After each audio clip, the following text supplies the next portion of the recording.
India का interest पिछले 400-500 शायद 1000 साल में बदला नहीं है। मतलब यानी कि हमारा इंटरेस्ट क्या है, नॉर्थ से, ईस्ट से, वेस्ट से, साउथ से इन्वेडर्स को आने से बचाना है हमको। इंडिपेंडेंट पाकिस्तान का पहला रेजोल्यूशन क्या था कि अगर पूरा कैबिनेट भी जिन्ना से डिसएग्री करेगा, Jinnah could veto all of them. Okay I think partition was the best thing that happened to India, and I thank Jinnah for it. I never want any Pakistani. They're now trying to become Indians and calling us as South Asian. I am not a South Asian. I'm an Indian. You are a Pakistani. सो ये जो ध्रुव राठी जैसे लोग होते हैं, ये लोग किस basis पे अपने वीडियोस बना रहे हैं फिर, एंड क्यों बना रहे हैं? देखिए, ध्रुव राठी तो बहुत स्मार्ट बंदा है, पर आप जिस किस्म से स्मार्ट समझ रहे हैं वो नहीं है। आपका कोई ऐसा ओपिनियन है जिसके वजह से आपको भारत में कैंसिल कर दिया जाएगा? अरे कितने बार कैंसिल करने की कोशिश की है। किस ओपिनियन के लिए?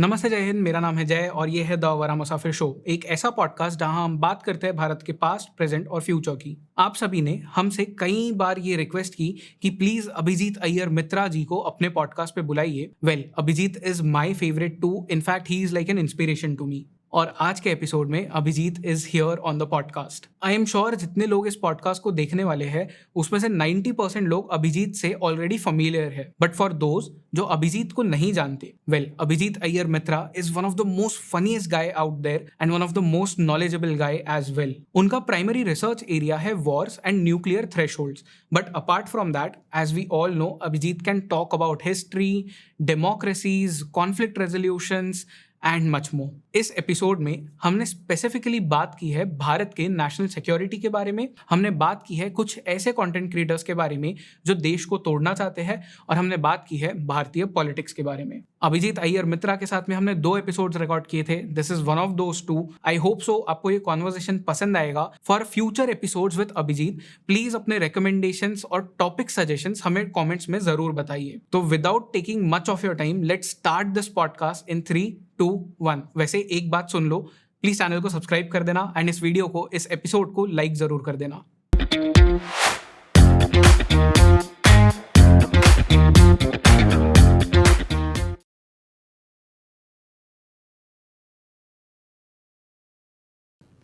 चारसो पारीश्वरी जी, आपका फिर से स्वागत है शो पे। Thank you. पिछली बार जहां हमने जियोपॉलिटिक्स की थोड़ी बात की थी, हिस्ट्री की बात की थी, थोड़ा कंटेम्प्रेरी इंडिया को इस पॉडकास्ट में जानेंगे एंड पाकिस्तान के बारे में भी थोड़ी बात करेंगे, क्योंकि ऑफ द कैमरा हम एक इंटरेस्टिंग कॉन्वर्सेशन कर रहे थे उस बारे में।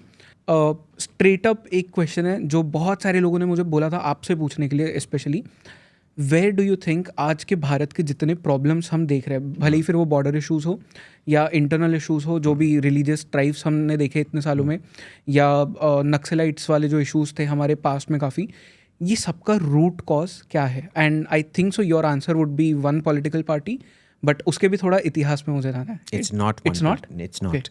देखिए, इसमें क्या होता है कि इतिहास में ना सबको अपना पेट थियरी फ्लॉग करना पड़ता है, पर इतिहास, sorry to use the very crude English word, but history is nobody's bitch. तो इसमें क्या होता है कि अगर आप रूट कॉज करके कुछ होता ही नहीं है। लोग बोलते थे ना, जब टेररिज्म पे बहुत चर्चा होता था, लोग बोलते थे टेररिज्म का रूट कॉज क्या है, कुछ भी नहीं है। ये ना it's a very complex combination of a whole load of social factors, historical factors, जो हर चीज़ एक चीज़ से डिराइव हुए जा रहा है। जैसे कि अगर आप देखेंगे, जैसे अभी आपने पूछा नक्सलिज्म, ठीक है, नक्सलिज्म का रूट कॉज कहाँ से शुरू होता है ये भी आप देख लीजिए। सो अगर आपसे बीजेपी से पूछेंगे, कोई बीजेपी आदमी से पूछेंगे या औरत से, व्हाटएवर, वो बोलेंगे कि भाई ये सब इंदिरा गांधी का किया हुआ है कि उन्होंने इनको कुचाला नहीं। आप थोड़े मोर हिस्टोरिकल लोगों से पूछेंगे, वो बोलेंगे कि ये नेहरू का प्रॉब्लम है कि उन्होंने बंगाल को डी इंडस्ट्रियलाइज किया। But then what about the people जिन्होंने बंगाल को इंडस्ट्रियलाइज किया? तो then will you blame the British for it? Because वही लोग जो ब्रिटेन को ब्लेम करेंगे उसको वो फैमिन के लिए, द बंगाल फैमिन के लिए, वो कभी भी ब्रिटिश को क्रेडिट नहीं देंगे कि बंगाल को इंडस्ट्रियलाइज करने के लिए। आप देख लीजिए, the famine was a result in a sense of industrialization. In many ways, जैसे जब स्टालिन ने यूक्रेन को ईस्टर्न यूक्रेन को, डॉनबास को इंडस्ट्रियलाइज किया, उसी के नतीजे से होलोमदोर हुआ, क्योंकि सब वो फूड कंसंट्रेशन इंडस्ट्री पे, इंडस्ट्रियल एरियाज को जा रहा था। वो ऑफ कोर्स इधर it was more the ability to buy, there it wasn't. और बंगाल में भी आपको पता है ये जो हमारी महारानी गायत्री देवी थी, उनके जो भाई थे उस टाइम उधर के राजा थे. What is the area called? Cooch Behar. Cooch Behar, right. तो महारानी गायत्री देवी जी जो कूच बिहार से आई थी, कूच बिहार में उस टाइम उनके भाई या उनके पापा महाराजा थे. उन्होंने एंटिसिपेट कर लिया था कि ये सब होने वाला है और उन्होंने 2-3 महीने पहले ही अनाज इकट्ठा करना शुरू कर दिया. तो कूच बिहार में इम्पैक्ट ही नहीं पड़ा बंगाल फैमिन का, ठीक है. पर वो प्रोग्नोस्टिकेशन कर सकते थे, ठीक है. In all the other parts it would not happen, and industrialisation के वजह से ही वो, देखिए अगर एक गांव में 30-40 लोग हैं, वो 30-40 लोग के बराबर ही थोड़ा अनाज रखेंगे और वो समझते हैं कि भाई 1 महीने के लिए अनाज रखेंगे, उसके बाद तो आते रहेगा. वेरएज बड़े शहर में क्या होता है कि क्योंकि वो बार बार अनाज नहीं लाएंगे, 3-4 महीने तक के लिए अनाज रखे जाएंगे और वो उस शहर में कितने भी 1 करोड़ आबादी जो भी है उतना अनाज रहेगा, ठीक है. तो ये कॉन्सेंट्रेशन हो जाता है. तो जब ये भूकाल आ जाता है, देन गांव पहले मरते हैं और सिटीज बाद में मरते हैं. So they are able to survive famine much better. So ये इंडस्ट्रियल कॉन्सेंट्रेशन का भी एक ये होता है, ठीक है. पर इसमें भी आप देखेंगे कि कोई पॉलिटिक्स खेलता है. फिर I can take this right back up to Turkish rule, क्योंकि देखिए ये जो बंगाल जो है ये एक्चुअल में एक किस्म से तुर्कों का देन है भारत को. Everybody doesn't want to acknowledge any good that the Turks did for India. पर ये जो frontier mindset है ना कि हम pioneers हैं, हम we will go, वो जैसे गोल्ड रश था ना अमेरिका में, सब ईस्ट में चले गए, या ऑस्ट्रेलिया में नॉर्दर्न गोल्ड रश था जहाँ सब प्रॉस्पेक्ट करने के लिए नॉर्थ में चले गए और सब लोकल नेटिव अमेरिकन्स और नेटिव टॉरेस स्ट्रेट आइलैंडर्स के साथ बहुत संघर्ष हुआ एंड बहुत लोग मारे गए एंड थिंग्स लाइक दैट. वो फ्रंटियर मेंटालिटी हमारे लोगों में नहीं है जो टर्क्स में था, ठीक है. सो Bangladesh in fact one of the things it was created during Turkish rule in that sense, which is why so many people are Muslims out there. It was a lot of organic conversion that happened out there. और उसमें भी क्या था कि देखिए हिंदू उधर नहीं जाते थे. अगर आपने अमीश त्रिपाठी का वो ट्रिलॉजी पढ़ा है ना, द शिवा ट्रिलॉजी, उसमें he captures it very beautifully because there is always history at the root of what he writes. उधर जब वो ईस्ट में जाते हैं शिव जी, तो everybody there is diseased. They're suffering from a lot of mosquito-borne diseases, which was actually true in Bengal. क्योंकि इतना marshland है उधर, mortality rate was insane. Calcutta जब ब्रिटिश ने establish किया था, mortality rate 10% के 10% is not a joke. Yeah. Until about 200 years ago, which is why पहला inoculation हम ही ने invent किया था. उधर बहुत rudimentary inoculation था. आपका जो बार्बर है वो आके थोड़ा सा ये लेगा और थोड़ा सा खच करके आपको ये करेगा. Now it wasn't a very scientifically measured precise thing, but they knew the basic thing कि आपका बॉडी फिर रेजिस्टेंस डेवलप करता है एंड थिंग्स लाइक दैट. तो दी टर्क्स वो मॉर्टैलिटी एक्सेप्ट करने के लिए तैयार थे, क्योंकि वो लैंड इतना फर्टाइल था कि अगर हम इतना अनाज ग्रो कर सकें और इतना सारा पैसा टैक्स जनरेट कर सकें, it is worth the 10% mortality. Hindus were not willing to accept that 10% mortality. So वो cost benefit analysis ही बहुत different था. Because Turks were a warlike people from the steppes, जहाँ mortality भी बहुत high होता है. तो इधर भी अगर mortality high है, उनका mortality का सोच बहुत अलग था. Correct.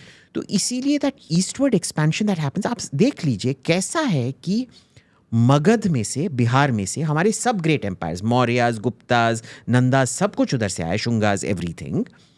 बट उनके साउथ में बड़े सिविलाइजेशंस पैदा हुए, ओडिशा में, ठीक है. उनके वेस्ट में right up to Takshashila in modern day Pakistan civilisations पैदा हुई. ईस्ट में तब तक क्यों सिविलाइजेशन पैदा नहीं हुआ? ठीक है. Palas and Senas came much later. And even there उनका जो कल्चरल फुटप्रिंट है ना के बराबर है. The real Bengal story actually starts off from the Turkic invasions, and मुगलों के टाइम में एब्सोल्युटली कंसोलिडेट हो जाता है. So from here you can say well the Mughal started it और द टर्क स्टार्टेड इट. उधर किसने बसाने को बोला? ठीक है, क्योंकि वो बसा था और इंडस्ट्रियल बेस और एग्रीकल्चरल बेस बना था, इसीलिए ब्रिटिश ने उनको इंडस्ट्रियलाइज किया. किसने तुम्हारे को इंडस्ट्रियलाइज करने को बोला? तुम अगर जानते थे कि ये सब होने वाला है, तुम करते नहीं. So I can take this back a very long time. It is impossible to predict social consequences downstream. Right. So do you think कि मतलब हिस्ट्री बायस्ड होती है? बहुत. ऐसे एक भी हिस्ट्री बुक नहीं होगा जो बायस नहीं है, लेफ्ट और राइट. ठीक है, हर चीज का मैं आपको, अगर आप बोलेंगे आर्यन इन्वेजन नहीं हुआ, मैं आर्यन इन्वेजन का आपको ये दिखा सकता हूँ. अगर आप बोलेंगे आर्यन इन्वेजन हुआ, मैं उसका काउंटर भी दिखा सकता हूँ आपको. ठीक है, तो इसमें इतना कॉम्प्लेक्स है. I think to get a black और वाइट ना के बराबर है. प्रॉब्लम क्या होता है कि आप जिंदगी में देख लीजिए, कुछ भी ब्लैक और वाइट नहीं होता है. ठीक है, I mean there is no leader who is not a, वो कहते हैं ना, no man is a hero to his own valley. Right. अगर वो हिंदी में बोलें तो क्या, कोई भी महान आदमी अपने नौकरानी के लिए महान नहीं होता है. नौकर या नौकरानी के लिए. तो क्योंकि वो पास में से देखते हैं, उनका सब फ्लॉज सब कुछ दिखाई देता है. तो उसी तरह हिस्ट्री में भी ये है कि कहीं भी अगर आप देखेंगे, हर गोल्डन एज का बहुत ही डार्क साइड होगा और हर डार्क एज में बहुत ही गोल्डन साइड होगा. इसमें क्या होता है कि एजेंडा कहाँ आ जाता है कि जो लेफ्टिस्ट हिस्टोरियन वो बोलेंगे कि ओवरऑल जो डार्कनेस था मिडिल एजेस के टाइम, ये बहुत अच्छा टाइम था. तुर्क तो इतने स्वीट थे, आके चुम्मा देते थे हिंदुओं को, मंदिर के मेंटेनेंस के लिए पैसा देते थे, ये सब. Did they give money for temple maintenance every now and then? Sure. They did. They did. Okay. They did. They did. Yes, but how do you explain the fact that in the whole of North India, there is not a single ancient temple to be found, except temples जो खो गए थे जंगलों में, जैसे खजुराहो में. खजुराहो तो खो गया था. तो कैसे आपका बिना मंदिर का एनवायरनमेंट है? तो it was clearly on balance. देखिए, सब कुछ बैलेंस करके करना पड़ेगा. ये लोग बोलेंगे, देखो अलाउद्दीन खिलजी कितना, यार तुमको पता नहीं, अलाउद्दीन खिलजी उन दिनों का महात्मा गांधी था. वो ना बोलता था कि भाई अगर चित्तौड़ रानी पद्मिनी ने आके उसको चांटा मार दिया, उसने बोला अब इस गाल पे चांटा मारो. वो तो जीसस के अवतार थे भाई. हाँ, you know, they will give you the story. Okay. Did Khilji give grants to Hindus? Sure. But did that mean I can also show you, Hitler himself knew about 200 Jews personally who he saved from the gas chambers. Okay. Yeah. It's documented. You know, he had a daughter, so to say. It's a very famous case where during जब race laws Germany में लागू हुए थे, उसको पता चला कि इसकी माँ यहूदी है. But she was protected from the gas chambers. She was never sent to the gas chambers. Okay. The laws did not apply to her.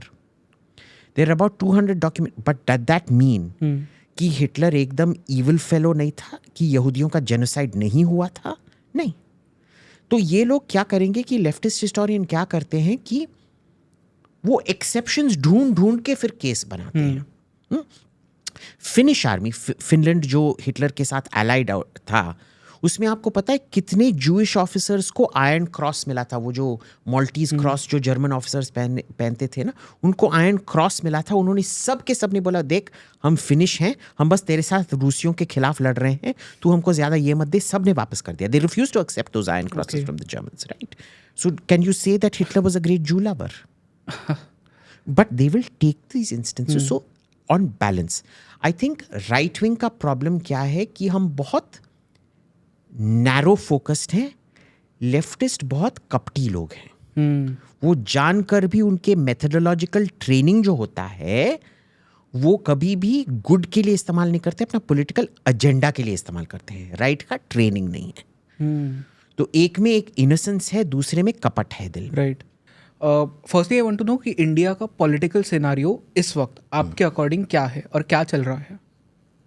क्या चल रहा है कि ब्रिटिश ने बहुत क्यूरेट करके डिसीजन लिया था कि कौन उनको सक्सीड करेगा.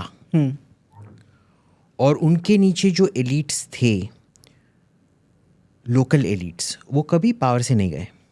ठीक है, उनको प्रिंसिपली हटाया पीवी नरसिम्हा राव जी ने, who is probably India's greatest prime minister. Modi has achieved a lot with an absolute majority. What Narasimha Rao achieved, he achieved with a minority government. Right. Don't forget that. And उन्होंने क्या किया कि जो ये गांधी परिवार का जो घटिया इकोनॉमिक्स था उसको एकदम पलट दिया. Everybody gives Manmohan Singh credit for it, but remember, Manmohan Singh was responsible for a lot of Indira Gandhi's policies. So it was Narasimha Rao who did what he did. Direction तो नरसिम्हा राव ने दिया. अब उसके वजह से एक middle class create हुआ है जिसको अब धन पता चला है, धन क्या है, अच्छा लिविंग क्या है, ठीक है, और मे बी नॉट अच्छा but much better than before. और उसके वजह से क्या हुआ है कि एक पूरा जो सामाजिक स्थिति इतनी बदली है, आर्थिक स्थिति भी, आर्थिक स्थिति की वजह से ही, जैसे हमने डिस्कस किया, सामाजिक स्थिति बदलता है. उसके वजह से एक पूरा एस्पिरेशनल क्लास बना है जिन्होंने फाइनली पुराने एलिट से पावर छीन लिया है.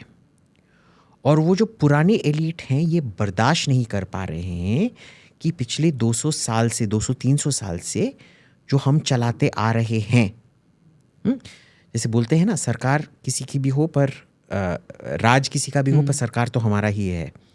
Famous line from Vivek Agnihotri's film. System तो हमारा ही है. सिस्टम तो हमारा ही है. ब्रिटिश भी एक राज ही थे, सिस्टम तो उन्हीं का था. वो बहुत चुभ रहे हैं कि भाई हुआ क्या है, और वो जितना भी नैरेटिव बना सकते हैं इस नया डिस्पेंसेशन के खिलाफ, वही हो रहा है. It is the new elites versus the old elites. ये हर सोसाइटी में होता है, हर 100-200 साल होता रहता है. कभी ऑफ लेट, पहले तो कम होता था, हिस्टोरिकली होता तो था. And that is the macro. अब इसमें माइक्रो जो भी चल रहा है वो ये सब बस एक सिम्टम है इस मैक्रो ट्रेंड का. ओके. मैंने कई बार ये आर्ग्यूमेंट्स मीडिया में भी देखे हैं, बहुत सारे जगह पे लोग कहते रहते हैं कि Narendra Modi and BJP government क्यों ज़रूरी है इंडिया के लिए. I really want to know from an expert जो कि शायद डिफेंस पॉलिसीज़ भी समझते हैं, फॉरेन पॉलिसी भी समझते हैं, जो इंटरनल थ्रेट्स होते हैं वो भी समझते हैं, and because you have travelled across the world, across the globe, क्यों इम्पॉर्टेंट है ये एक इंसान for the national security of this country. देखिए, तो जैसे मैंने बोला कि राज बदल सकता है पर सिस्टम वही रहता है. इंडिया का इंटरेस्ट पिछले 400-500 शायद 1000 साल में बदला नहीं है. मतलब यानी कि हमारा इंटरेस्ट क्या है, नॉर्थ से, ईस्ट से, वेस्ट से, साउथ से इन्वेडर्स को आने से बचाना है हमको, और जो आते हैं उनको इंटीग्रेट करना बहुत इम्पोर्टेंट है. और जो इंटीग्रेट नहीं होते हैं, you have to deal with them through other means, which is mostly social means, because India has never kicked out anyone. हमने कभी भी किसी को निकाला नहीं है, ठीक है. वो sheer force of integration से ultimately integration हो ही जाता है. शाखाओं के साथ किया था, पेगन टर्क्स के साथ भी हमने पास्ट में किया है, हंस के साथ किया था, आर्यन इन्वेडर्स के साथ, सब का तो किया था हमने, ठीक है. सो अल्टीमेटली सबको ऑब्जॉर्व कर लेते हैं. कई लोगों का ज़्यादा टाइम लगता है पर हो तो जाता है, उसका भी पेशेंस करना पड़ेगा.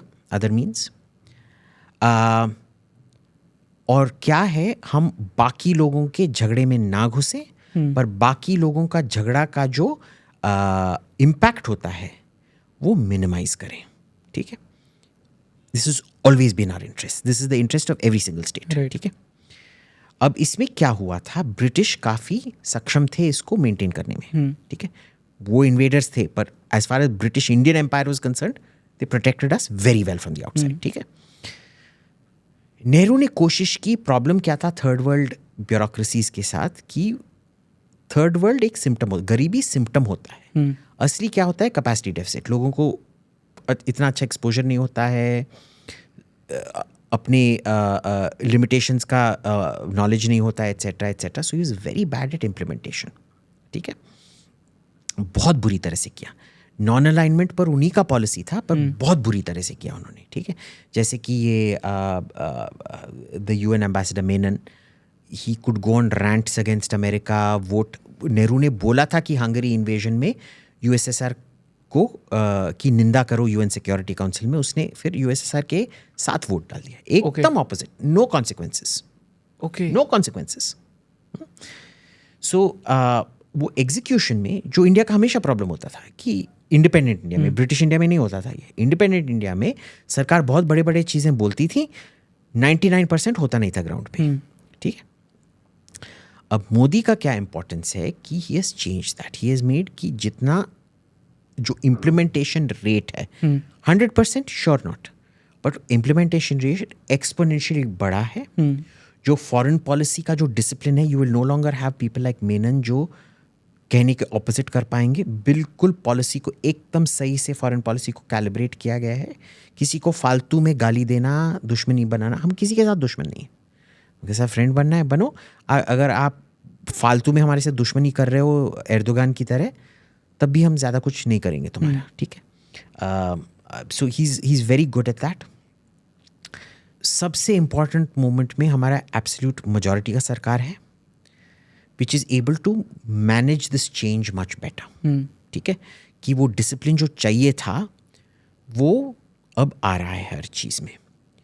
सो इसी में पैरेलल में क्या हो रहा है कि जो पुराना एडिट जो रिप्लेस हुआ है वो इतना, समझो कि 10 दिन के लिए बस करेला जूस, करेला चावल ही खाते रहता है। और you know in Tamil we have got this word इंजी तिन्न कोरंग। इंजी तिन्न कोरंग मीन्स इंग्लिश में जिंजर ईटिंग मंकी। अगर आपने बंदर को अदरक खिला दिया, उसका रिएक्शन अपेरेंटली, मैंने देखा नहीं है कभी, मैं मेरे पीछे बालकनी में बंदर आते हैं, उनको केला देता हूँ, सेब देता हूँ, आम देता हूँ कभी कभार, इंजी, so I don't know the reaction, but apparently बहुत वायलेंट रिएक्शन होता है उसका। तो ये इंजी तिन्न कोरंग मादरी हैं। और ये अगर एक बैलेंस्ड ऑल्टरनेटिव होता तो मैं ये नहीं मानता कि मोदी इतने क्रूशल होते इंडिया के लिए, पर क्योंकि ऑल्टरनेटिव इतना पगला गया, इतना लेफ्ट विंग बन गया है, वापस इंदिरा गांधी और नेहरू के पॉलिसीज पे जाना चाहते हैं, so it is even more important. That is why I believe Modi is very important. Okay, so let's go back to the times of Jinnah. ये मैंने पढ़ा है and I don't know, you will be the best जज यहाँ पे, correct me if I am wrong. I heard कि Jinnah was the person जो हिंदू मुस्लिम harmony की जो हम बात करते हैं उसके लिए उन्होंने काम किया था, बट आफ्टर अ पॉइंट उनका जो माइंडसेट था वो चेंज हो गया। So was he a villain that India looks at him आज के ज़माने में? देखिए, जिन्ना ना एक किस्म के उस ज़माने के महुआ मोइत्रा थे। कोई ख़ास ख़ानदान से नहीं थे। महुआ मोइत्रा के पापा जी भी टी एस्टेट मैनेजर थे। It's a very good job. I mean, you know, you live, tea estate के मैनेजर बहुत अच्छी तरह से रहते हैं, पर कोई राजकुमारी शाजकुमारी तो नहीं है। तो जिन्ना भी कोई राजकुमार शाजकुमार नहीं थे, ऑर्डिनरी फैमिली से आए थे, just like all of us. पर उनका सोच विचार था कि मैं भगवान हूँ। Okay, superiority complex, acute superiority complex, narcissism, chronic. अगर वो अब जिंदा होते, उनका नार्सिसिस्टिक पर्सनालिटी डिसऑर्डर का डायग्नोसिस होता। Okay, certifiable narcissistic personality disorder. और ये सब कहाँ शुरू होता है कि इसको बाल गंगाधर तिलक और वो जो सब पुराने कांग्रेस लीडर्स ने, उन्होंने पाल के रखा था कि ये इसका फ्यूचर है, अच्छी तरह से बात करता है। I mean, nobody can deny Mahua is a very powerful speaker when she speaks. पर फिर क्या हुआ कि जब गांधी आए, गांधी ने दिखाया कि भाई ये सूट बूट पहन के ये फैंसी इंग्लिश में बात करना, understand, it's exactly what Modi is done to Mahua Moitra in that sense. So you know, there are, like I said, हर चीज़ में हिस्टोरिकल पैरेलल होता है। एक चाय वाले ने एक चाय एस्टेट ओनर मालिक के बेटी को अपनी जगह समझा दी। तो ये जो महुआ मोइत्रा जी, जिन्ना जी थे, सॉरी सेम थिंग, जो जिन्ना जी थे, उन्होंने जो ये बहुत पॉश, उन दिनों के Louis Vuitton bags used to be Savile Row suits पहन के जो ये फाइन ये सब बोलना किया, गांधी ने दिखाया भाई इससे कुछ चलने वाला नहीं है, मैं ये जूट खादी का कपड़ा पहन के ये करूँगा, वही चलेगा, एंड श्योर इनफ वही चला। ओके। कांग्रेस लीडर ने भी रियलाइज़ किया कि भाई ये दो पाथ है, ये एक कॉन्स्टिट्यूशनलिस्ट रिफाइंड एलिटिस्ट पाथ है और ये एक बहुत डिसरप्टिव नेटिविस्ट पाथ है। शायद जिन्ना वाज राइट, मे बी, क्योंकि अगर वो बहुत लीगलिस्ट कॉन्स्टिट्यूशनलिस्ट पाथ पे जाते, हमको आज़ादी शायद 20 साल पहले मिल जाता है आयरलैंड के साथ। पीपल डोंट रियलाइज कि कितने बुरी तरह से मोहनदास ने हमारा इंडिपेंडेंस सबोटाज किया, क्योंकि जब फर्स्ट वर्ल्ड वॉर एंड हुआ ब्रिटेन तैयार था कि भाई इमीडिएट इंडिपेंडेंस नहीं मिलेगा, डोमिनियन स्टेटस मिलेगा और उसके बाद आस्ते आस्ते तुम पावर लेते रहो, ठीक है, प्रोसेस होना चाहिए उसका, ऐसे फट से नहीं होने वाला है। गांधी नहीं, तुम कैसे लंदन जा सकते हो? जो ट्रेंड लॉयर्स थे कांग्रेस के, उनको जाने से मना कर दिया और बोला मैं ही जाऊंगा। भाई तेरा लीगल ट्रेनिंग क्या था? तू 2 कौड़ी का लॉयर था साउथ अफ्रीका में, ही wasn't even a good lawyer, तू थर्ड रेट लॉयर। जाके मैं मेरे को फॉरेन जाना है, वो फॉरेन गया था और फिर भी मेरे को फॉरेन ट्रिप जाना है, फॉरेन ट्रिप जाना है, फॉरेन ट्रिप जाना है। जाके किया, मैं ही बात करूँगा, और कोई नहीं बात करेगा, मैं ही बात करूँगा, ओके बात करो, and he destroyed the whole process, ठीक है। None of the history book में आप पढ़ोगे ही नहीं ये सब। हाँ, ये तो पर यही यहाँ ये बंदे ने यही किया था, use the bull in the China shop. जैसे अगर आप आई डोंट नो हिंदी में उसको ट्रांसलेट कैसे करेंगे, अगर आप एक हाथी को एक कांच के दुकान के अंदर भेजोगे तो उस कांच के दुकान का क्या होगा, आप ही समझ लो कांच के दुकान का क्या होगा। तो यही था। तो क्या हुआ कि जिन्ना को ये बहुत गुस्सा लगा कि भाई ये मेरी तरह, मैं कितना सक्सेसफुल लॉयर हूँ, ये मेरी तरह अच्छा लॉयर ही नहीं है, ये तो अरविंद केजरीवाल है। और तू इतना ये सब ये पॉपुलरिस्ट चीज़ें करके तू लोगों को एक्साइट कर रहा है, मैं क्यों नहीं कर पा रहा हूँ? मैं इतना अच्छा सूट पहनता हूँ, इतना अच्छा अंग्रेज़ी पहनता हूँ, मेरा लीगल प्रैक्टिस पैसा बनाता है, तेरा लीगल प्रैक्टिस कोई पैसा नहीं बनाता है, तू कैसे जीत नहीं पा रहा है? मैं कैसे जीत नहीं पा रहा हूँ? सॉरी। बहुत चिढ़ गया, लंदन चला गया। और देखिए यही महुआ मोइत्रा के साथ हुआ ना। She could have been a great, she could have probably become a minister at some time और whatever, but she has a, उनका जो खुद का जो सेल्फ ओपिनियन है, वो समझती हैं कि वो शायद इंग्लैंड की महारानी है बस एमपी, पर उनके दिल में वो इंग्लैंड की महारानी है। जिन्ना का ये था कि भाई मैं ही असली लीडर हूँ, ये कोई लीडर नहीं है, ये रैबल राउजर है। रोज़ 20 किलो पकोड़े खा के, तला हुआ फूड्स खा के उसने अपना दिल इतना कड़वा कर लिया कि उसका पूरा का पूरा नेगेटिव था कि जो भी कांग्रेस करेगा इसको मैं टुकराने की कोशिश करूँगा। Bitterness should never drive policy. Same with Mahua, same with Jinnah. He became so bitter कि वो हर चीज़ में उसको बस कांग्रेस को थ्वार्ट करने की प्लान होती थी। So it was very personality driven, number 1। Number 2 क्या हुआ कि जो मुस्लिम लीडरशिप था इधर का, वो ये कर रहा था कि भाई हम अंग्रेज़ों के साथ, जो कांग्रेस के जो लॉयर्स थे, remember this role of Mohandas has been greatly exaggerated. Most of the negotiations were done by Congress lawyers, जिसने आपका नाम सुना भी नहीं होगा, ठीक है, who were real professionals. And यही हुआ कि कांग्रेस में भी popularist wing won over the professionalist wing.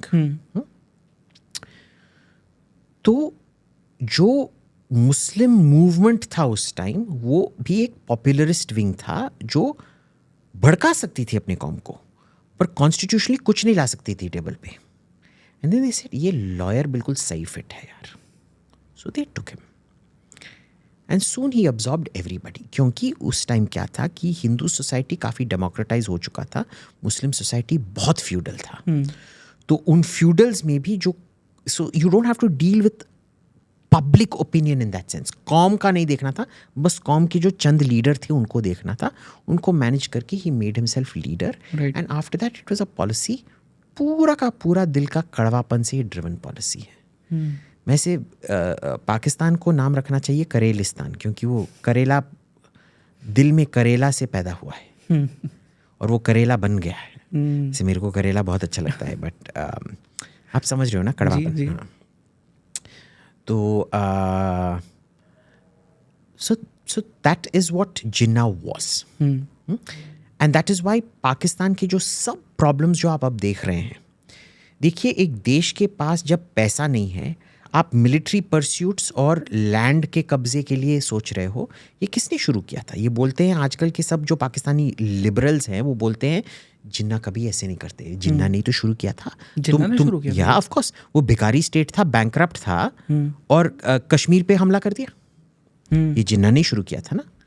Second, dictatorship किसने उधर शुरू किया? जिन्ना ने। The first resolution passed, independent Pakistan का पहला रेजोल्यूशन क्या था कि अगर पूरा कैबिनेट भी जिन्ना से डिसएग्री करेगा, Jinnah could veto all of them. Okay. तो ये मिलिट्री रूल तो नहीं है, पर डिक्टेटरशिप तो यही होता है ना कि कलेक्टिव विजडम से ऊपर मेरा विजडम है। तीसरा क्या था, दीज आर, ये कॉमनवेल्थ देश में एक लॉ होता है reserve powers of the governor general, जिसमें गवर्नर जनरल जो अपॉइंटेड है, नॉट डेमोक्रेटिकली इलेक्टेड, राजा या शासन, जैसे आज का राष्ट्रपति तो शासन अपॉइंट करता है, वो ओवर रूल कर सकता है एक डेमोक्रेटिक असेंबली को। Because of that the reserve powers of the governor general went to the governor general, which is to say Jinnah, and not to the cabinet. ठीक है, तो ये भी जिन्ना ने किया। ये इनफैक्ट इंडिया में बहुत पहले रिजॉल्व हो चुका था कि गवर्नर जनरल का वो पावर निकाल दिया जाएगा। ऑस्ट्रेलिया में रिजर्व नहीं हुआ था।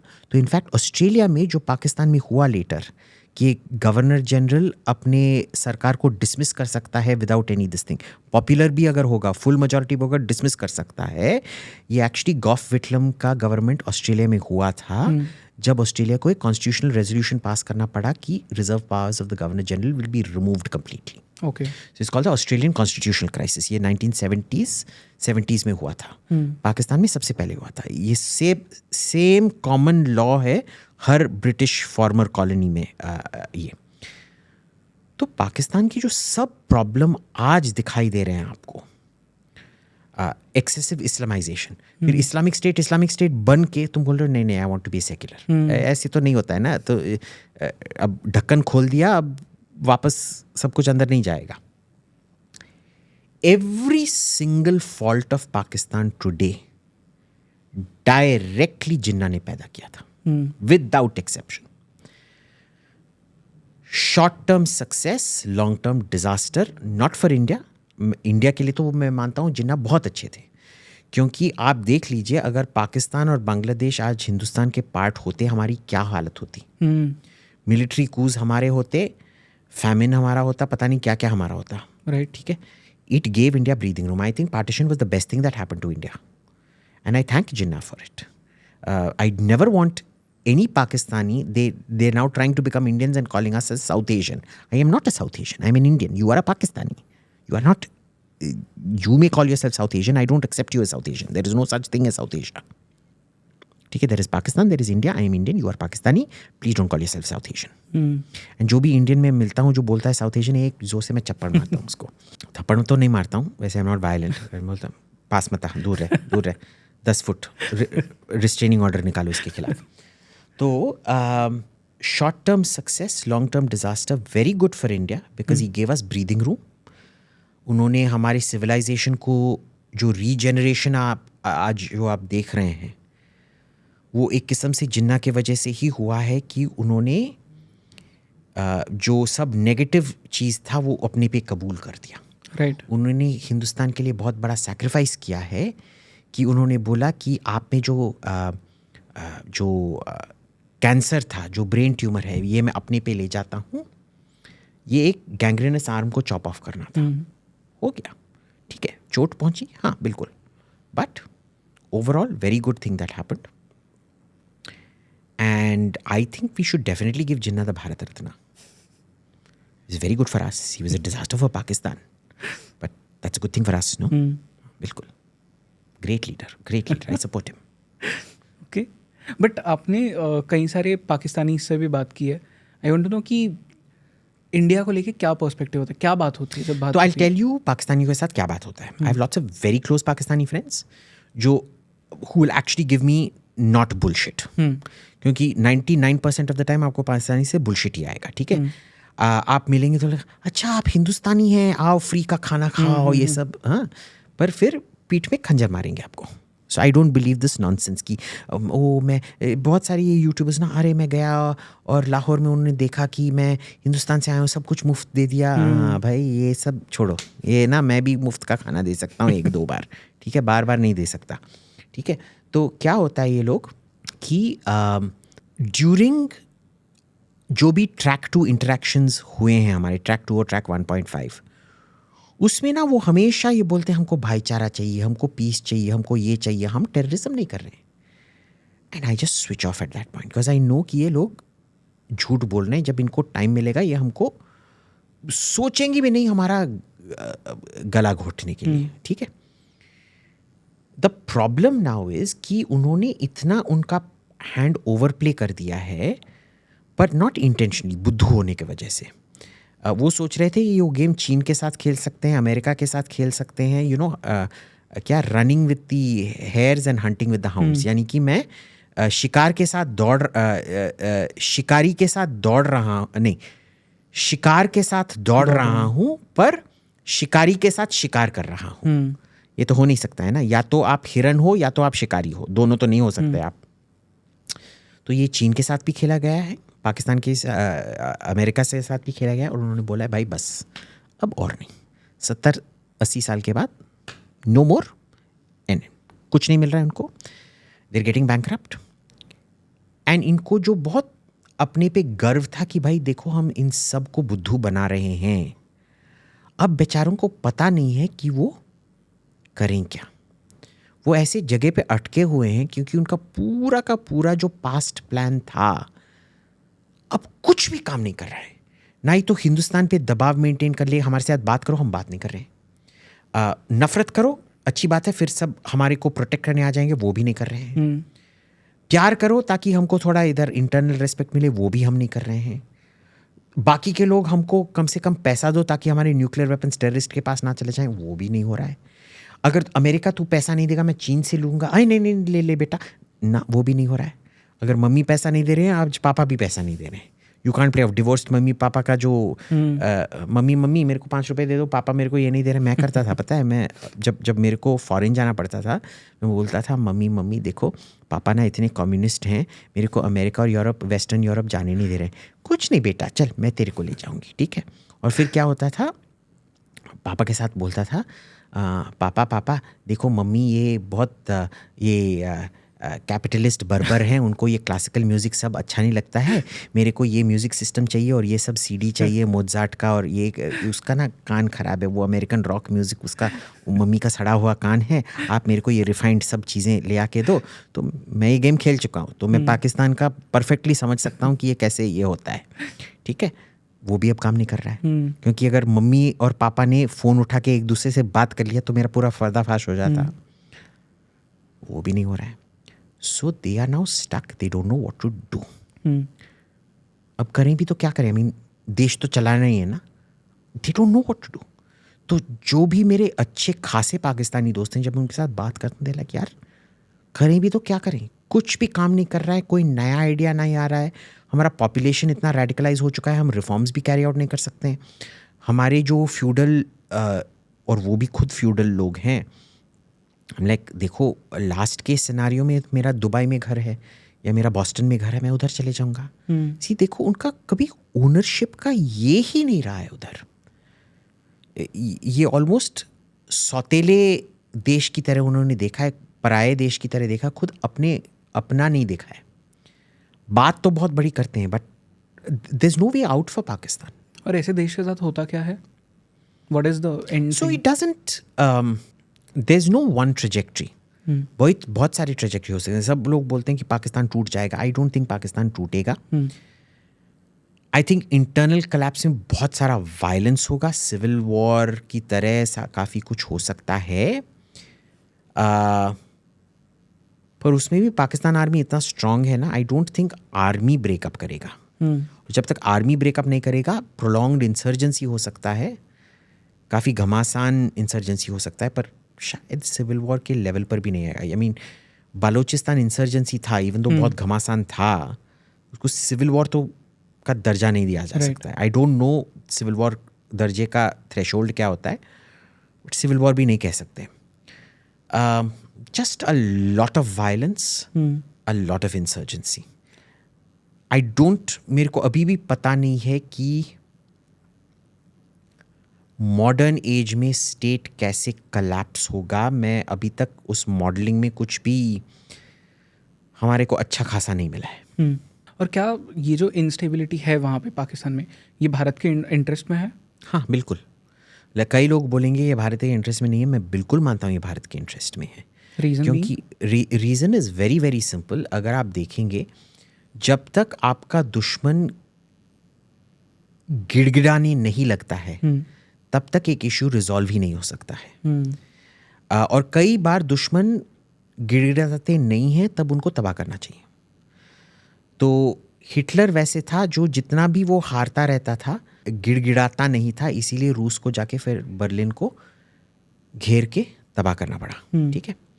नेपोलियन जितना भी हारता था, ये नहीं करना पड़ा, इसीलिए रूस को जाके पेरिस पे हमला करके उसको जला के ये करना पड़ा।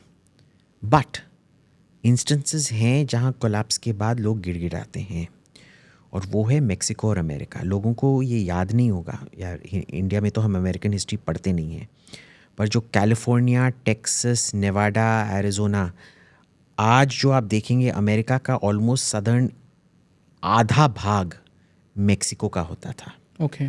और अमेरिका ने युद्ध कर करके ये सब लिया था। इंडिपेंडेंस मूवमेंट, उधर भी कश्मीर की तरह ना इंडिपेंडेंस मूवमेंट जनरेट करके हम लोगों को मदद करने जा रहे हैं, डेमोक्रेसी ला रहे हैं करके जाके, जो पाकिस्तान कश्मीर के साथ करता है ना, वही करके अमेरिका ने ये सब छीना था। अब इसमें क्या हुआ आपको पता है, 1901 या 2 तक, अब आप देखिए मेक्सिको के दृष्टिकोण से, वो हिंदुस्तान का दृष्टिकोण एक किस्म से, वो पाकिस्तान का दृष्टिकोण है कि ये हमारा था, तुमने ले लिया और हम इंसर्जेंसी करेंगे। तो मेक्सिको ने भी इंसर्जेंसी किया अमेरिका के खिलाफ, और काफ़ी सारा इंसर्जेंसी किया। इनफैक्ट जो लास्ट क्रॉस बॉर्डर रेड जब मेक्सिकन आर्मी ने अमेरिका के लोगों, अमेरिकन बॉर्डर क्रॉस करके अमेरिकन्स को मारा था, वो 1901 या 1902 में था। Imagine, as recent as that, as late as the 20th century Mexican army ने बॉर्डर क्रॉस किया था। और फिर उन पे रियलाइजेशन आया कि भाई अमेरिका इतना आगे बढ़ चुका है और हम इतने पिछवाड़े हो चुके हैं, पिछवाड़ा नहीं सॉरी पीछे हो चुके हैं, सेम थिंग, पिछवाड़ा पीछे सेम थिंग, हो चुके हैं कि अब ये युद्ध करने में कोई फायदा ही नहीं बचा है। तो अब क्या कर सकते हैं, गया तो गया, हुआ तो हुआ, दोस्त बन जाते हैं। वो दोस्ती में टाइम लगा। So this could be one of any 2 things. They can either be Mexico और they can be Hitler. Hitler और नेपोलियन बनने की एक क्षमता होनी चाहिए, वो क्षमता पाकिस्तान में नहीं है। ठीक है। पर मेक्सिको में जो अपना गलती कबूल करने का जो साहस चाहिए होता है, वो भी पाकिस्तान में नहीं है। तो ये एक सॉर्ट ऑफ हाइब्रिड प्रॉब्लम है, ना ही तो हिटलर ना ही तो मेक्सिको। क्या करें अब? तो ना घर के ना घाट के, basically. Okay. I want to ask you एक इंटरेस्टिंग क्वेश्चन है। आपका कोई ऐसा ओपिनियन है जिसके वजह से आपको भारत में कैंसिल कर दिया जाएगा? अरे कितने बार कैंसिल करने की कोशिश की है। किस ओपिनियन के लिए? हर ओपिनियन के लिए। देयर इज ऑलवेज कोई ना कोई हफ्ते कोई भी ओपिनियन पे मेरे को कैंसिल करने की कोशिश करते रहते हैं। ओके। तो सबसे कंट्रोवर्शियल ओपिनियन कौन सा है आपका भारत को लेके? मेरा तो हर कोई नया कंट्रोवर्सी होता है यार। देखिए आप इस पॉडकास्ट से ही देख लीजिए, मैंने कोई किसी को बख्शा है नहीं, तो फिर क्या होगा मेरा? Everybody tries to cancel me, nobody ever ends up succeeding, so such is life. मैं शायद वो अनकैंसिलेबल जंतु हूँ, इसी फेमस लास्ट वर्ड्स। कल कैंसिल हो जाऊंगा और फिर द फेमस कर्स, बट वो मेरे पॉडकास्ट के लिए भी अच्छी बात नहीं होगी, पीपल वोंट कम हियर, तो आई होप सो ऐसा ना हो। नहीं कैंसिल तो मैं ही होऊंगा ना, बट मेरे पॉडकास्ट पे हुए ना। तो तुम्हारा पॉडकास्ट का शान बढ़ेगा। अच्छा, इसी पॉडकास्ट के वजह से अभिजीत कैंसिल हो गया, परमानेंट कैंसिलेशन हो गया।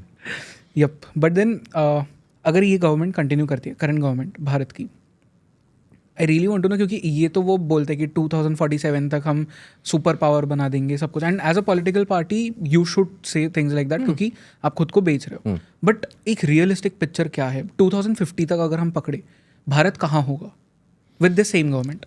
देखिए, मोस्टली मैं 30 साल से ज़्यादा प्रिडिक्शन नहीं करता हूँ। 30 साल तक आप जनरली ट्रेजेक्ट्री कर सकते हैं, पर ये भी कई फैक्टर्स पे डिपेंडेंट है। एक्सटर्नली अगर कुछ और हो गया, then you know like what tomorrow if China decides to attack us for example, so you know different thing. हमारा ग्रोथ होते रहेगा, पर कभी भी इतना ग्रोथ नहीं होते रहेगा कि हम जापान की तरह या कोरिया की तरह अमीर बने। ओके, रीज़न क्या है? बहुत सिस्टेमिक रीजंस हैं। आपका देखिए, पहले तो आपको मैन्युफैक्चरिंग करना है, ये सर्विसेज से आप भाड़ नहीं कर सकते, ठीक है। पर मैन्युफैक्चरिंग के लिए आपको एजुकेशन चाहिए, और हमारा एजुकेशन पॉलिसी बहुत गलत दिशा में जा रहा है। ये बोल रहे हैं कि हम प्रॉब्लम सॉल्विंग एजुकेशन देंगे। देखिए, प्रॉब्लम सॉल्विंग एजुकेशन के लिए पहले आपके टीचर को प्रॉब्लम सॉल्व करना आना चाहिए ना। आपने टीचर का औकात देख रखा है? जो कॉर्पोरेशन स्कूल में 90% ऑफ जो स्कूल्स में प्रॉब्लम सॉल्विंग एक क्वालिटी होता है बॉस। नीता अंबानी के पोते अफोर्ड कर सकते हैं, ordinary people can't afford that, ठीक है। तो वैसा एजुकेशन के पैसा नहीं है, कैपेसिटी नहीं है, तो कैसे करेंगे, ठीक है।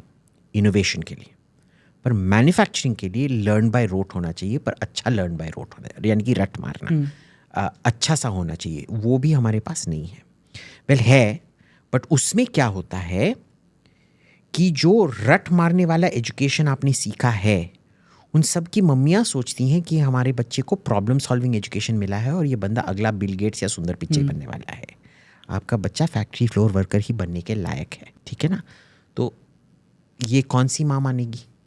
अगेन कंट्रोवर्शियल ओपिनियन, बट मेरी माँ भी तो यही मानती थी। मेरी माँ मानती थी कि मैं अगला बिल गेट्स बनने वाला हूँ। तू कंप्यूटर साइंस नहीं पढ़ेगा, तेरे में कितना फ्यूचर है, तू अगला बिल गेट्स बन सकता है। अच्छा नहीं मम्मी, ओके अच्छा, तो तू ना अगला वो ओपन हार्ट सर्जरी कौन से डॉक्टर ने किया था, उसका नोबेल प्राइज़ भी मिला था ना, क्रिश्चियन बर्नार्ड। ओके, तू डॉक्टर बन, तेरे में बहुत टैलेंट है, तेरे को ना ये बायोलॉजी तेरे को बहुत अच्छा लगता है, तो बहुत अच्छा डॉक्टर बनेगा, तो अगला क्रिश्चियन बर्नार्ड है। नहीं हूँ। तो क्या हिस्ट्री पढ़ेगा, रास्ते पे जाके भीख मांगेगा? लाइक सो ये एटीट्यूड होता है ना। तो मेरी माँ का भी जो मेरे मम्मी का जो ओपिनियन था, उनके लिए मैं अब जब मैं ये सब करना शुरू किया है, इनके दिमाग में मैं सैम मैनेकशॉ और मोदी कंबाइंड हूँ, ठीक है। सैम मैनेकशॉ की तरह मेरा मिलिट्री एबिलिटी है और मोदी की तरह मेरा पॉलिटिकल एबिलिटी है। सबसे जाके बोलती है मेरी माँ, मेरा बच्चा देखो कितना इंटेलिजेंट है, मोदी तो इसके सामने कुछ भी नहीं है। अरे वो फील्ड मार्शल एरविन रोमेल जो थे, या फील्ड मार्शल मॉन्टगमरी थे, ये कुछ भी नहीं है। मेरा बेटा को एक टैंक बटालियन दो, वो पूरा पाकिस्तान कब्जा करके तुमको दे देगा। भाई कुछ तो ये होनी चाहिए ना। हाँ, तो हर हिंदुस्तानी माँ ऐसी होती है। उसका बच्चा एक नंबर का नालायक होगा, तब भी उसको उसमें अल्बर्ट आइंस्टाइन दिखता है, ठीक है ना।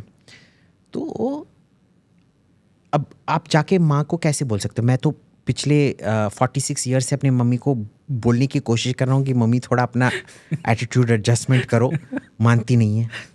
जब मैं खुद अपने माँ के साथ सक्सीड नहीं कर पाया हूँ, आपको लगता है बाकी इंडियन बच्चे सक्सीड कर पाएंगे? मम्मी मैं बस फैक्ट्री फ्लोर का वर्कर हूँ, कोई ये नहीं हूँ, अब कुछ तो पैसा लेने दो। और आपको पता है इसमें हैरानी की क्या बात है कि एक फैक्ट्री फ्लोर वर्कर भी एक ऑर्डिनरी ऑफिस जॉब वाले से ज़्यादा पैसा बना लेगा, but they still want the Prestige of sitting in an office and not doing menial work. Right, ये एटीट्यूड जाना चाहिए। तो ये सोसाइटल एटीट्यूड्स हैं, ये कलेक्टिव सोशल साइकोलॉजी जो है, मीनियल काम खराब है, ये सब आप कैसे निकालने वाले हो? मास एजुकेशन कैंपेन्स होने चाहिए, वो तो नहीं हो रहा है।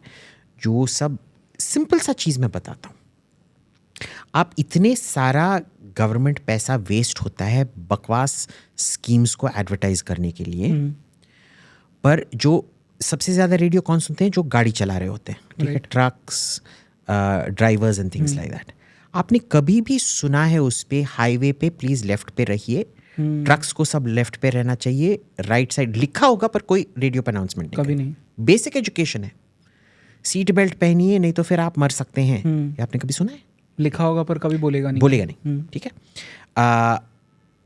पुलिस बंदा भी अगर होगा, कैमरा भी होगा, फाइन नहीं लगाएगा ट्रक को 3 लेन ऑक्यूपाई करने के लिए, और वो भी 2 जो कार लेन है, ओवरटेकिंग लेन है उसको। इधर इनफैक्ट आई हैव नोटिस जो गाड़ी स्लो चलाते हैं, they all prefer to drive on the right which is actually the overtaking lane, ठीक है। और वो समझते हैं वो सबको बहुत दया कर रहे हैं हम पे, बहुत ये कर रहे हैं हम पे, ठीक है। अब जब आप ये भी नहीं कर सकते, आप रोड डिसिप्लिन का नॉलेज भी नहीं है कि आप एडवर्टाइजमेंट करके लोगों का सोच विचार बदल सकते हैं, तो आप इतना बड़ा social attitude, road driving is much easier to sort out then, and not to mention जो आरटीओ में करप्शन होता है, जो लोग बिना एग्ज़ाम के। आपको पता है मेरा ड्राइविंग टेस्ट मद्रास में हुआ था। आपको पता है मेरा ड्राइविंग टेस्ट क्या था? Okay, you go sit in the car, कुछ नहीं, he didn't check if my rear view mirror, my left mirror, right mirror सब ठीक था। ऑस्ट्रेलिया में 3 बार मैंने अपना ड्राइविंग टेस्ट फेल किया था, क्योंकि कुछ छोटा सा चीज़ मैंने ये भी नहीं देखा कि मेरा इंडिकेटर, राइट इंडिकेटर काम नहीं कर रहा था, उसके लिए फेल, ठीक है। ये कुछ नहीं, But this is a big problem, क्योंकि मेरा भी सेम हुआ है। मैं तो गाड़ी में बैठा था, ड्राइविंग स्कूल की कार थी, पॉइंट ए से पॉइंट बी जाना था स्ट्रेट। तो मेरा क्या हुआ, सर गो अहेड, ओके, ठक ठक ठक, first gear, second gear, third gear तक पहुंचे नहीं, ओनली सेकंड गियर तक। मैक्सिमम से 20 किलोमीटर पर आवर पर चल रहे थे, मैक्सिमम 20-30 मीटर, 100 मीटर तो छोड़ ही दो, 20-30 मीटर गए, ठीक है। और फिर सर रिवर्स करके 5 मीटर पीछे लिया। Very good driver sir, congratulations. Same मेरा भी सेम हुआ है। ये हमारा ड्राइविंग टेस्ट था। सो आपका एजुकेशन बहुत ही घटिया है, आपका एजुकेशन और मीन से कोई ताल्लुकात नहीं है। और उसके बाद मम्मी सोचती, अब ड्राइविंग टेस्ट में समझ ली, थैंकफुली मेरी मम्मी ने कभी नहीं समझा कि उस ड्राइविंग टेस्ट के बाद मैं माइकल शूमाकर बन गया। पर जो मम्मियाँ सोचती हैं उनके बच्चे की जो काबिलियत है वो ऐसे ही होगा कि ऐसे ड्राइविंग टेस्ट के बाद अगर माँ समझती है उनका बेटा माइकल शूमाकर बन गया है। पता नहीं आजकल F1 का कौन सा अभी ये है, आई डोंट नो, मैं फॉलो नहीं करता F1। जो भी F1 में है, चलो। How do you sort it out? It's a problem, it's a capacity problem, it's a social problem. देखिए, आपको एक मैन्युफैक्चरिंग फाइनेंस प्रॉब्लम भी है। अगर आपको एक मैन्युफैक्चरिंग देश बनना है, देखिए सिंपली लर्न, रट मारना ही नहीं है, आपको प्रैक्टिकल नॉलेज चाहिए। अब ये सोशल प्रॉब्लम छोड़ो कि कोई भी माँ अपने बच्चे को वुडवर्क करने के लिए या प्लम्बर बनने के लिए ट्रेनिंग, तू प्लम्बर बनेगा, लोगों का टॉयलेट साफ करेगा, सफाई कर्मचारी बनेगा, हाय राम, ये नहीं करेंगे। But assume you overcome that. आपको पता है एक अच्छा प्लम्बर या एक अच्छा कारपेंटर या एक अच्छा ट्रेड्समैन बनने के लिए कम से कम आपको साल में 10,000 खर्चना पड़ेगा। ये कर एक बेसिक लेवल प्लम्बर बनने के लिए $10,000, not rupees, $10,000 per year. Total budget आप देखेंगे हर साल हमारे स्कूल सिस्टम से 13 मिलियन यानी कि 1.3 करोड़ ग्रेजुएट होते हैं हर साल। 10 साल का प्राइमरी एजुकेशन, 2 साल का सेकेंडरी एजुकेशन और फिर 3 साल का ट्रेड एजुकेशन। मैं बस ट्रेड एजुकेशन पे आता हूँ, PhD तो छोड़ ही दो, BSc तो बहुत expensive, BSc chemistry and things are very expensive degrees, material cost ही उसमें बहुत ज़्यादा होता है। उसमें आपको बजट लगभग $600 बिलियन का होना चाहिए for your education budget alone. Do you know how much we spend? Guess. Far less than that, 20-30 billion dollars. Okay. आप so this is like somebody जिसका बजट 3 करोड़ है और वो खरीदना चाहता है अंतिल्ला। नहीं होगा ना? नहीं। तो यही है। So how you going to overcome all of this? Right. तब तक आप फुल इंडस्ट्रियल पावर नहीं बन सकते हो। तो we will be a middling industrial power I guess, but maybe at some point शायद चाइना तक भी ना जा सके। I am not very confident about that, क्योंकि उसके लिए जाने के लिए अब ये सब ह्यूमन एंगल छोड़ दो, रेगुलेटरी एंगल से आपको रेगुलेटरी इशूज सॉल्व करने पड़ेंगे, लेबर इशूज सॉल्व करने पड़ेंगे। आपके labour laws is a mess, your regulation is an absolute nightmare. आपने देखा था ना अभी क्या हुआ था, ये अनिल अंबानी के कंपनी ने ये दिल्ली मेट्रो का जो एयरपोर्ट लाइन है ख़त्म नहीं किया था। सब आर्बिट्रेशन कोर्ट ने बोला था फिर भी तुमको अनिल अंबानी को पे करना पड़ेगा, और फिर सुप्रीम कोर्ट ने आके बोल दिया बिल्कुल नहीं पे करना पड़ेगा। यार इतना कॉन्ट्रडिक्शन होगा सिस्टम में, कौन इन्वेस्ट करेगा आप में? राइट। तो आपका रेगुलेटरी सिस्टम एकदम घोंचू रेगुलेटरी सिस्टम है।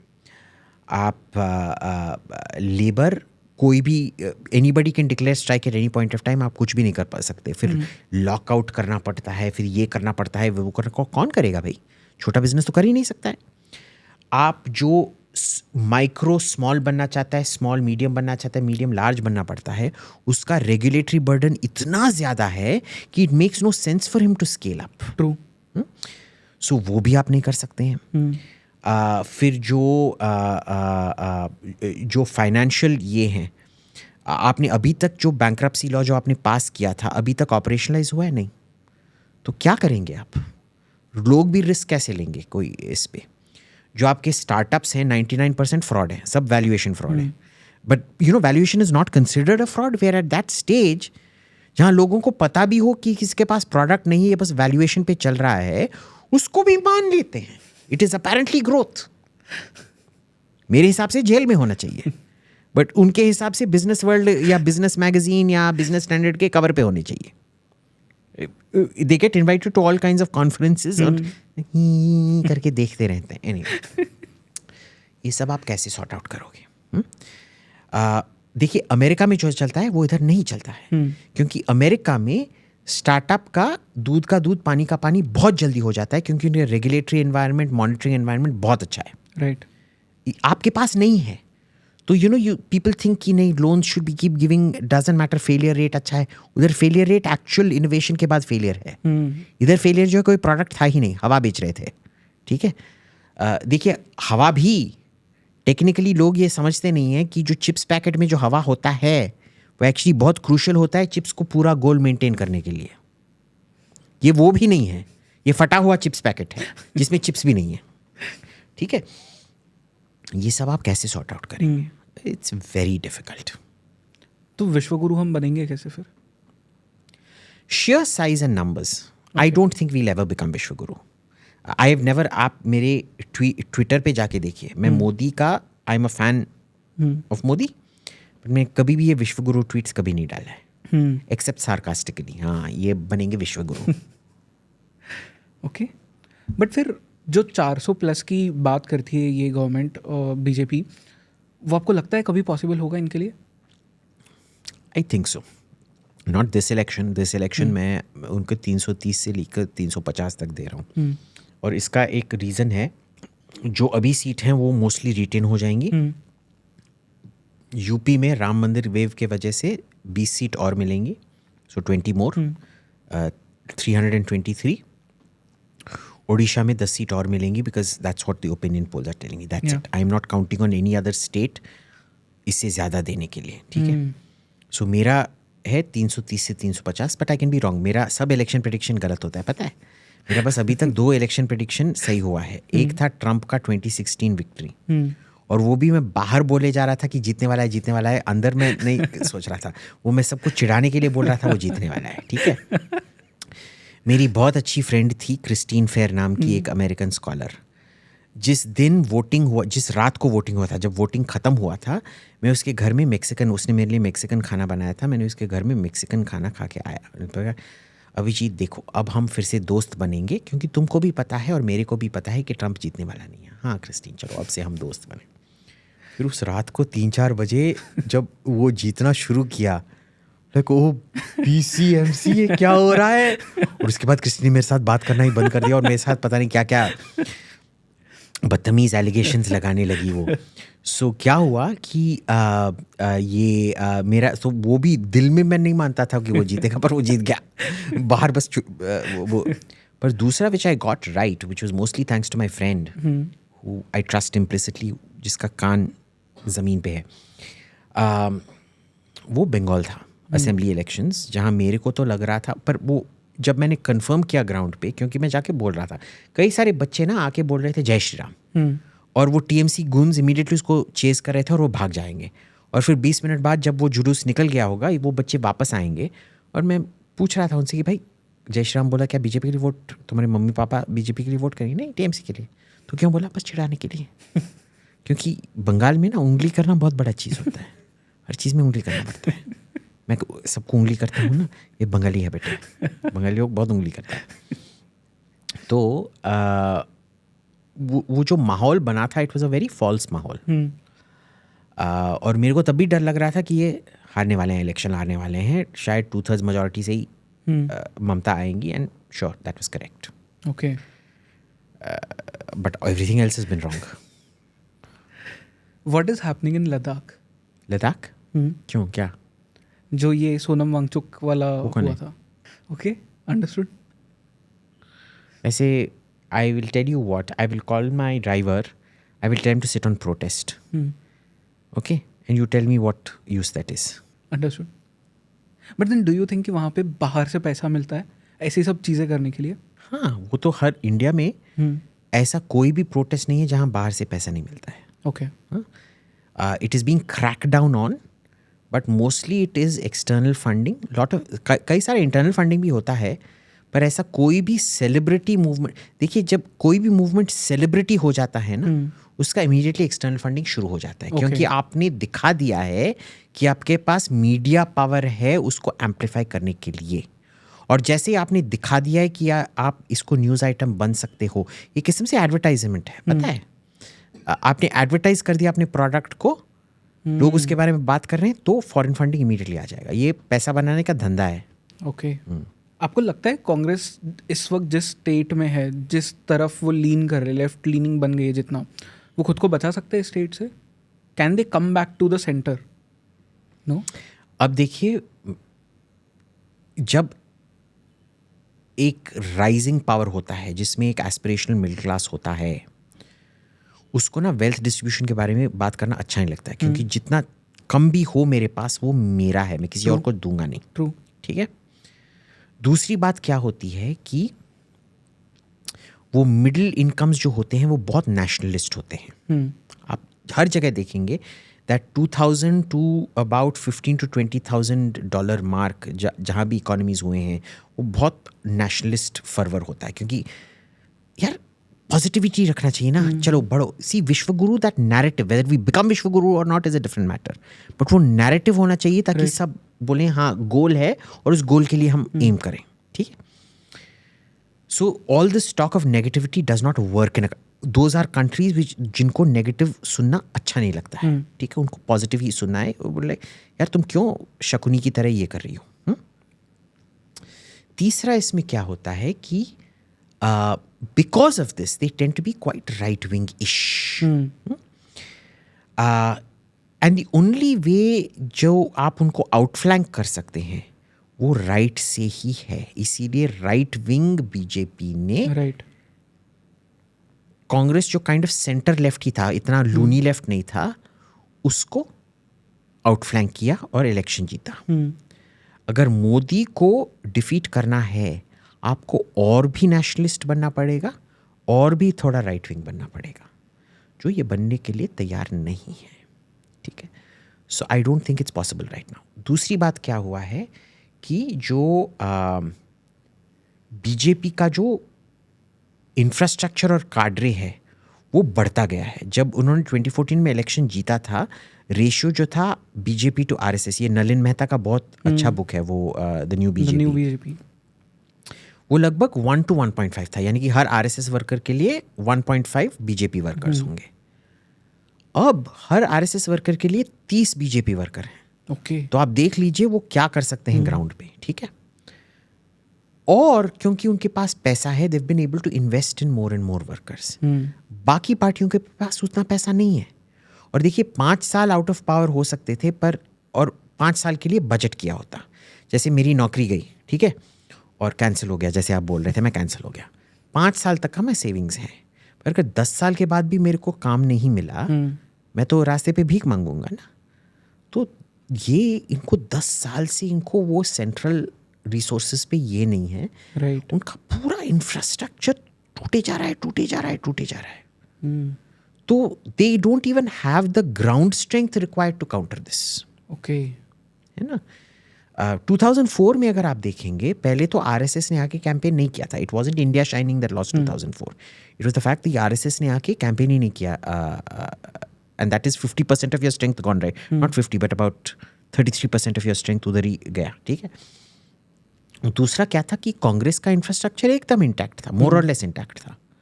अब तो इंफ्रास्ट्रक्चर एकदम टूट गया है यार, इंफ्रास्ट्रक्चर ही नहीं।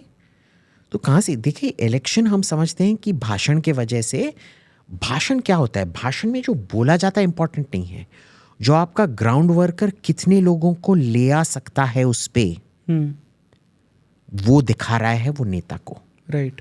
भाषण टोटली इरेलेवेंट है, ठीक है। कितने लोगों को ले आ पा रहा है और उनको मोबिलाइज करके जाके वोट कर, ये दिखाने के लिए, ठीक है। It is literally a show off strength. एक किस्म से गिनती हो रही है, आप भाषण को सुन रहे हो, पर जो लीडर है वो क्यों इतना लंबा भाषण दे रहा है, क्योंकि गिन रहा है, देख रहा है कितने लोग आए हैं, कितना आ सकता है, जल्दी में फट पे कितने लोग मोबिलाइज हो सकते हैं, right. So it is all a power gauging exercise. And उसी में जाके आप देखेंगे कि जब आपका ऑर्गेनाइजेशनल कैपेसिटी ही नहीं है, आप इतना बड़ा सरप्राइज पुल ऑफ नहीं कर सकते हैं। Maybe black swan event कुछ हो सकता है, but going by normal capacity no. फिर इंडियन डेमोक्रेसी का क्या होगा, बिकॉज अपोजिशन तो एक तरह से बचेगा ही नहीं ना। तो ऑपोजिशन तो पहले 40 साल के लिए तो कोई ऑपोजिशन था ही नहीं ना। ट्रू।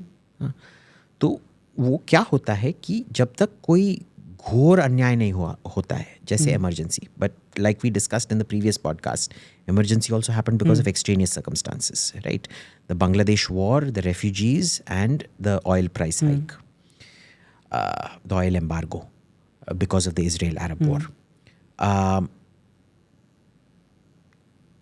सरकार इतना कंफर्टेबल हो जाता है कि वो सीमा पार कर देता है, और तब ऑटोमेटिकली एक ऑपोजिशन पैदा होता है।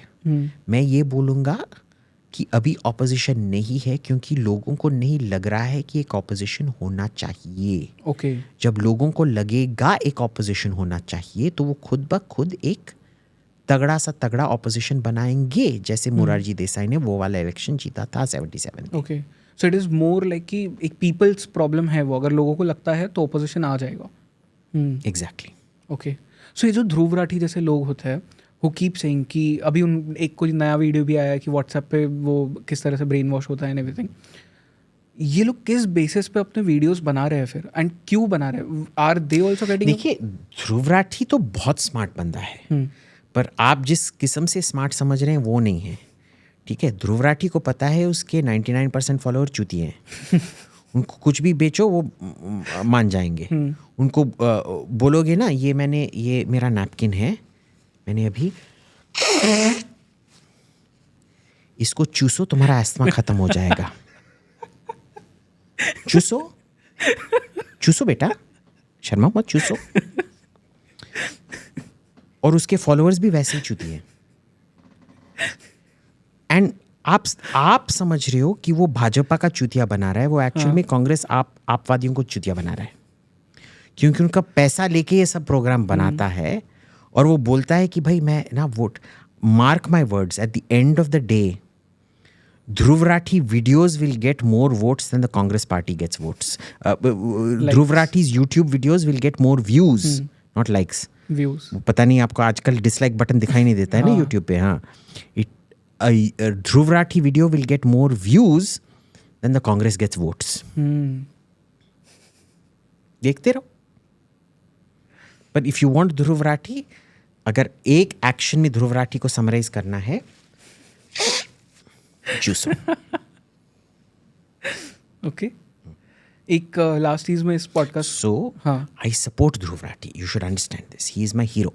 क्योंकि किसी ने किसी ने भी आप और कांग्रेस की इतनी मैया नहीं डैश डैश डैश किया है जितनी ध्रुव राठी ने उन दोनों का किया है। मैं उनका पूरा का पूरा समर्थन करता हूँ और मैं सब अपने व्यूअर्स से बोलना चाहता हूँ, प्लीज़ सपोर्ट ध्रुव राठी। देश का नेता कैसा हो, ध्रुव राठी जैसा हो। मोदी हटाओ, ध्रुव राठी लाओ। मे भी फिर डिक्टेटरशिप आ जाए सच में। ध्रुव राठी का डिक्टेटरशिप जब सब पैसे बना सकते हैं ना वैसे। हाँ। Interesting.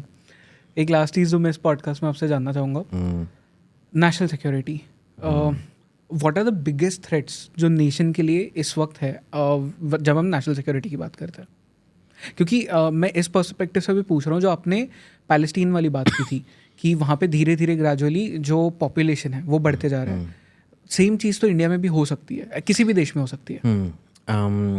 I'll tell you what's happening. जो इंटरनल डेमोग्राफिक्स हैं मोदी ने बहुत अच्छी तरह से समझा है और इसीलिए लोग, you know, this is the one thing Modi can never be faulted for. You cannot call him communal. उसने सच में सबका साथ सबका विकास किया है, क्योंकि Sunnis were the most depressed section of society, इसीलिए उनका बर्थ रेट बहुत ज़्यादा था। जितना भी आप उनको ज़्यादा ये देते जाएंगे, उनका प्रोक्लिविटी, ये जो कंस्पिरेसी थियरी का जो भी प्रोक्लिविटी है ना, ये कम होते जाएगा। दिस डज नॉट मीन कि एक सेक्शन नहीं होगा जो 10-15 बच्चे नहीं पैदा करेंगे, ठीक है? पर उस कम्युनिटी में भी क्या हो रहा है आप देख लीजिए। मेरा दोस्त है इंडिया इन पिक्सल्स, अशरीश, उसने एक बहुत सुंदर सा एक ग्राफ, वो हमेशा बहुत सुंदर ग्राफ्स बनाता है, पर एक ग्राफ उसने ट्वीट किया था कि सब कॉन्टिनेंट में कितना इनब्रीडिंग होता है। यानी इनब्रीडिंग को हिंदी में क्या कहते हैं? आई डोंट नो हिंदी में क्या बोलते हैं। BC technically, BC MC, BC पना और एमसी पना, जो अपने बहन से शादी करता है या मौसा मौसी के साथ या मामा मामी के साथ शादी करता है, हाँ, उसके वजह से इनफर्टिलिटी हो जाता है। आप बच्चे पैदा ही नहीं कर पाओगे। ये नेचुरल है। टू अवॉइड दिस हमेशा खानदान के अंदर शादी नहीं करना चाहिए।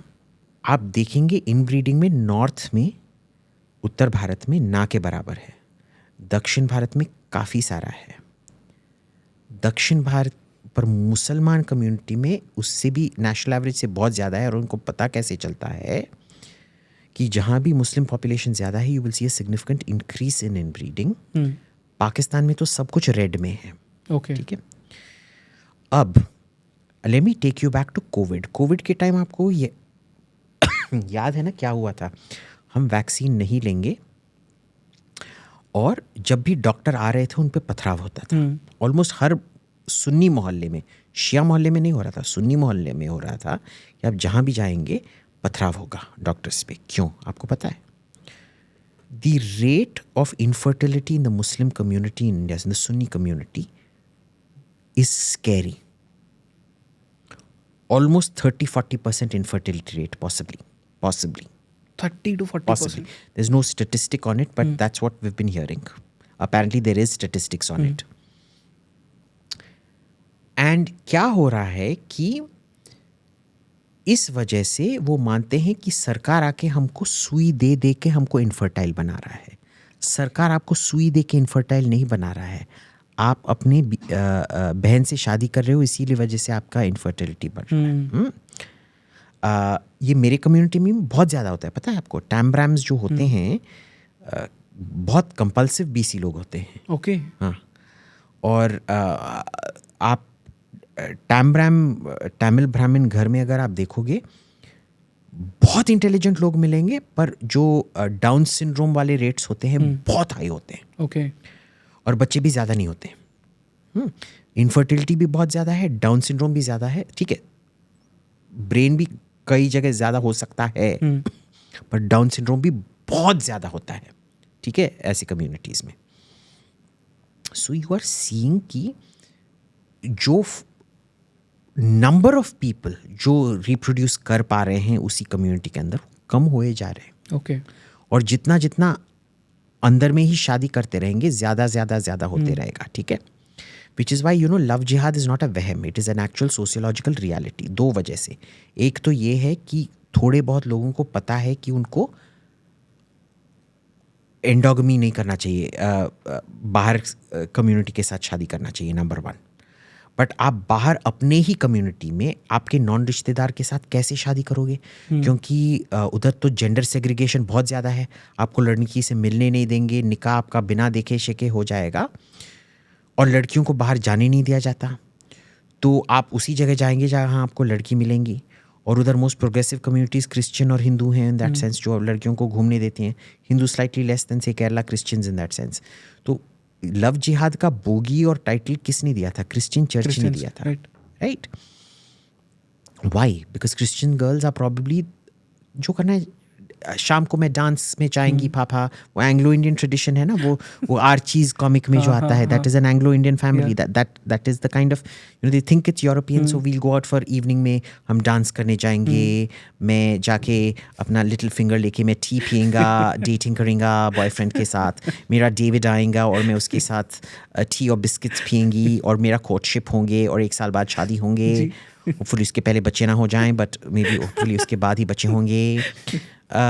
So it's a very quaint, liberal little community out there. Right. They're fundamentalists everywhere, but generally they're much more liberal in these things. So in an Indian context, ठीक है? So they were the ones who felt it first. Right. And since then, so it is, आप sociologically देखोगे, it's the most natural thing. But उसका भी क्योंकि social resistance आ रहा है उस पे, already love jihad is a thing. Right? Everybody knows about love jihad. Whether you accept it or not is a different matter. Yeah. You know it is there. I don't think it is jihad. I think the term jihad is wrong. It is a sociological phenomenon कि एक gender segregated कौम, जब कौम के अंदर ही आपको opportunities नहीं मिलेंगे, और आप एक ऐसे देश में रहते हो जहाँ कई सारे बाकी के opportunity मिलेंगे, तो automatically exogamy होगा. ठीक है? और आप अपने prospects दूसरी जगह पे ढूंढोगे. ठीक है? But I don't think demography is the problem.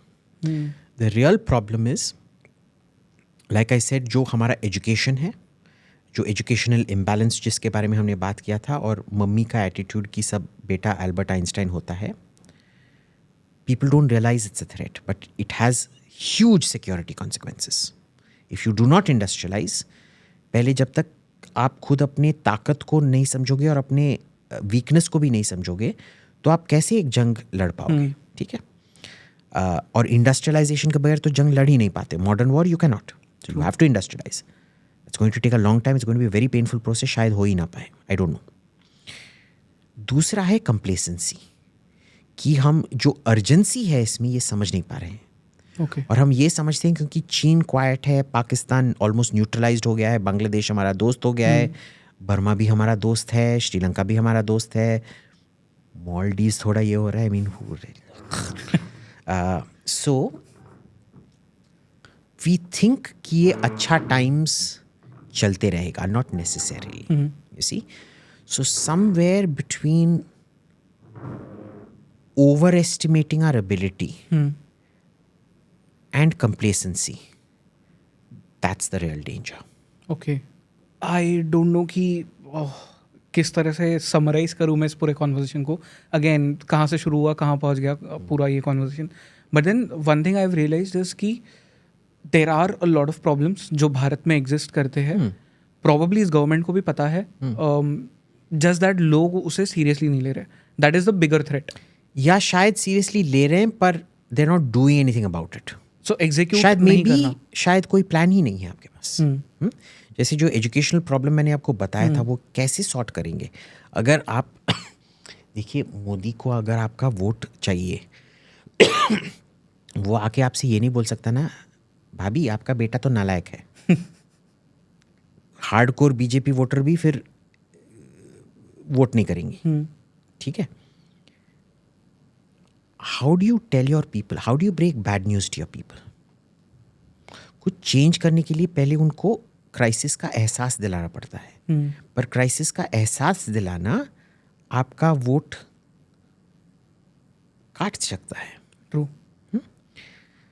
And at some point incrementalism काम करेगा, पर एट सम पॉइंट इंक्रीमेंटलिज्म काम भी नहीं करेगा. I think Modi has gauged a lot of things correctly. Generally correct direction में जा रहा है. जैसे हर चीज़ में, like we discussed, but I have serious fears कि वो जब हार्ड डिसीजंस रिक्वायर्ड होंगी वो इंडस्ट्रियलाइजेशन लाने के लिए, तभी वो पेंडुलम स्विंग होगा the other way. That is my greatest fear in this. See we not like China ना. You can't have terms indefinitely and do what you want.